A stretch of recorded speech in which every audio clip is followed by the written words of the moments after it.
Alright guys, what's up? So today we're diving into some primo PettyRevenge from Reddit. We're checking out My Landlord Learns the Importance of Keeping Your Word and I Learned Not to Renovate a Rental Condo. Should be a good one. I became a renter for the first time in my mid-30s, pretty late in life. Before that, I'd been on the other side of things. I'm a landlord and developer, which I realize doesn't endear me to most readers, but in my partial defense, I've built everything that I own and with my own hands for the first few years.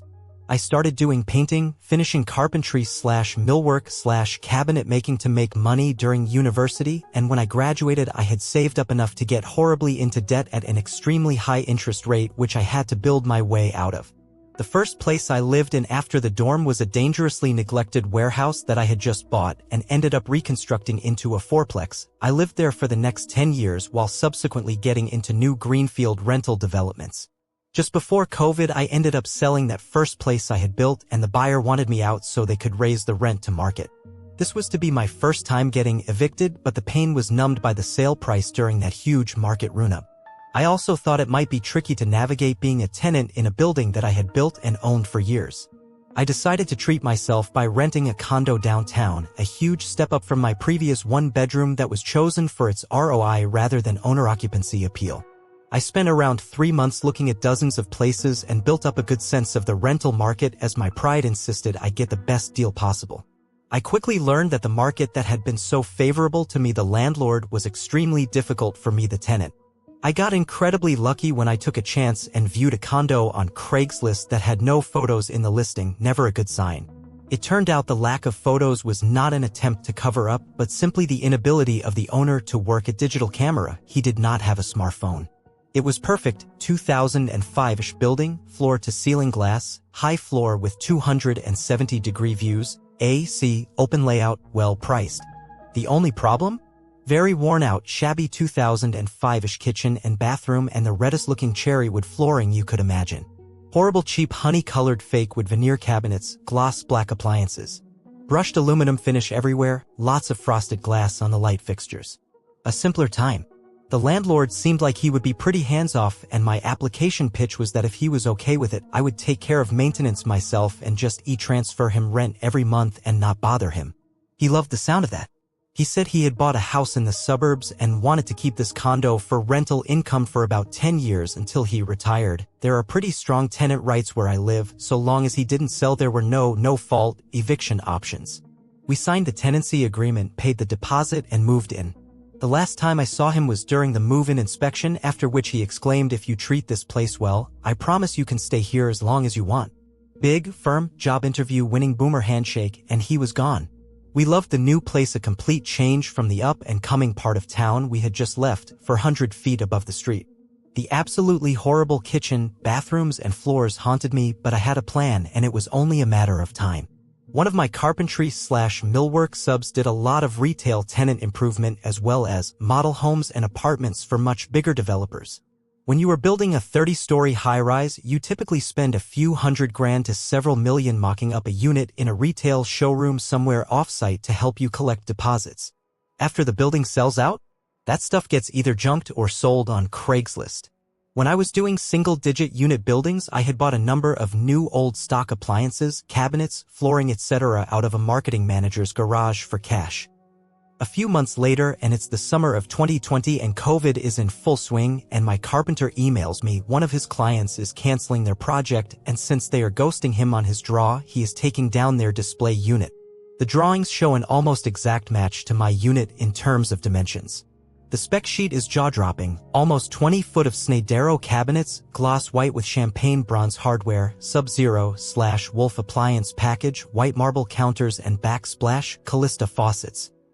Easily $100,000 plus retail, not including install. Oh, and 1,200 square feet of herringbone light oak planks if I don't mind pulling them up myself. How much does he want? $10,000 cash. Well, my job site is shut down for the foreseeable future, the government is making 75% of my payroll, and I don't have anything to do except stare at my awful kitchen all day.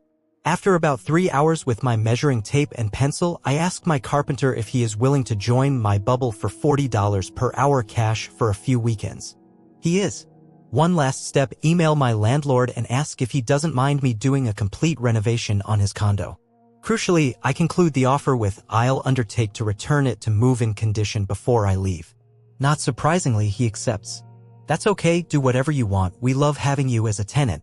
Time to go to work." I get the old kitchen out in about 2 days, hampered by my need to work quietly as I'm doing this without permits, not like they are doing inspections anyways, but still. A side effect of this slow pace and my wife's current obsession with Marie Kondo is that everything is removed intact and carefully taped and labeled. Taking out the old kitchen does indeed spark joy. The old floating cherry wood floor comes up in a morning, also tagged and labeled and bundled in the order it was removed. The carpenter comes over and he gets the new kitchen installed in less than 2 days while I lay down the floor. The floor actually ended up taking me a week, mainly because I had to make the end cuts at my storage unit across town, since I definitely couldn't run a miter saw with everyone at home during lockdown. After just under 2 weeks, I had effectively a brand new, ultra-high-end condo for just under $12,000 out of pocket. At this point, I'm sure everyone reading this is face-palming as they wonder why on earth I'm proud of renovating someone else's condo at my cost. It did make sense at the time, as I was under the impression I'd be there for a good 10 years. Plus the fact I was paying about $500 per month under market at move-in, and more like $1,500 per month under market in the current condition. There are a variety of economic and market conditions and segments where it makes more financial sense to rent than it does to buy. For example, my monthly rent would not have even covered the interest portion of a mortgage, let alone condo fees, insurance, taxes, and the opportunity cost of the down payment. In other words, it was cheaper to rent the condo than it was to rent the money that I would need to buy the condo. Also, as a builder, cash is a critical tool, and the more cash I can hold onto, the bigger I can build. With my 1-year lease and the fact I had lots of free time, it didn't seem like such a reckless move. And who can say no to a $2,000 kitchen faucet? Filling a glass of water feels like working the bolt on a well-oiled Holland and Holland rifle. Worst case, I could probably get most of it back by selling just the appliances if something unexpected happened. Which it did. I had undertaken all this after evaluating all the possibilities and weighing the risk of putting time and money into a place I don't own. I had failed to consider one important detail, the wife. By the spring of 2023, the upgrades had, in my opinion, paid for themselves after nearly 36 months of use. I hadn't seen the landlord since I moved in, and he hadn't been in touch since approving my renovation except for the monthly confirmation he'd accepted my rent transfer, so naturally I began to get concerned when by the end of the first week of May, he hadn't deposited my rent. 2 emails went unanswered until there was a knock on the door. I opened up and was hit with a wall of flowery perfume which perfectly matched the wall of floral print and red heels standing in my doorway. The landlord had contracted COVID in 2023 and sent his wife to collect the rent. I get out my phone to cancel the transfer and go into my office to look for my checkbook. I come back to find her, still in her heels, standing in the middle of the living room spinning like a Technicolor top. "Oh wow, this looks fabulous. I heard you were doing some renos, but I never thought it would look like this. Is that a Sub-Zero fridge?" She opens the fridge. "My fridge. I love the floors. And are these custom cabinets?" She turns the kitchen faucet on and off probably 6 times. It took days to air out the smell of perfume after she left. Several hours later, my wife came home, and given the lingering smell in the apartment, I'd already briefed her on who had stopped by. I can tell by the smell she's seeing dollar signs. Sure enough, 3 weeks later, I get a call from a realtor who wants to schedule the photographer to take listing photos as the landlords are selling. Of course, the landlord, who has now recovered from his COVID, will not take my calls and won't respond to my emails. I'm upset that he doesn't have the courage to admit what he is doing. My wife is upset because she doesn't want to move, and I'm feeling embarrassed that I trusted this guy. I'm not really losing much since we've lived there for 3 years and paid tens of thousands less than market rent during that time, but it still stings. Even in the slow market, the place sells in 3 weeks, and yes, the new owners want to move in. They give me the required 3 months notice and pay the 1-month rent compensation.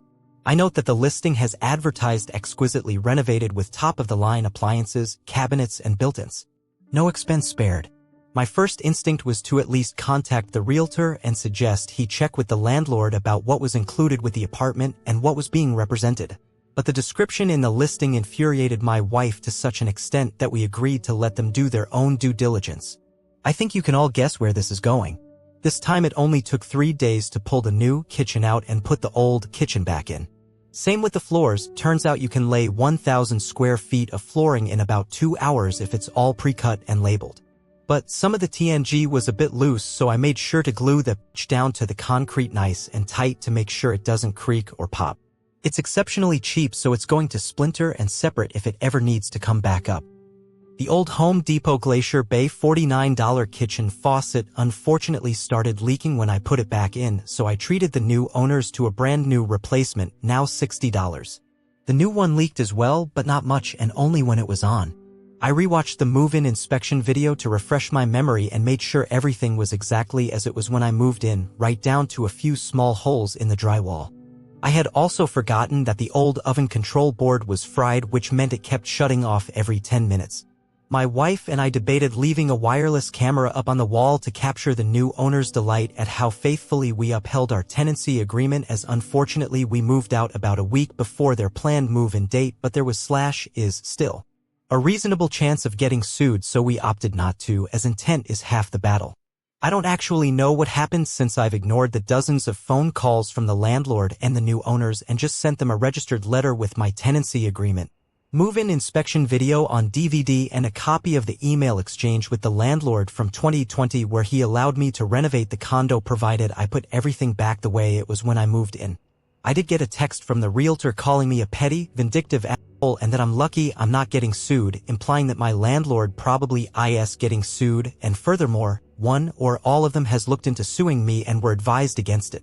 The concierge recently told me that nobody has moved into the condo yet, which presents another intoxicating possibility because the new owners evicted us for their personal use, according to the tenancy law.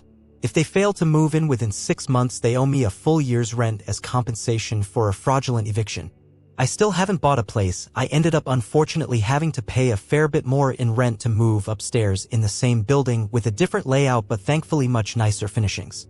I have an alert set for the building that tells me if a unit gets listed, I'm ready to make an offer if there is a fixer-upper that comes up for sale. I even have a kitchen that might just fit. Okay, so this dude, a landlord himself, rents a place and gets the okay to renovate it. He gets this crazy deal on some high-end kitchen stuff, does the reno, and makes the place look amazing. But then the landlord's wife sees it, they sell, and he gets evicted. Here's where it gets good, man. He rips out the new kitchen and puts the old, janky one back in.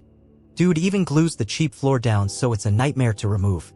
I can't believe the old landlord didn't even contact him. That registered letter with the move-in video is gold. And the possibility of a fraudulent eviction payout?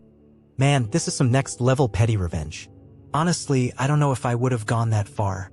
But props to this guy for the dedication. Now, let's see what the Reddit community thinks about this.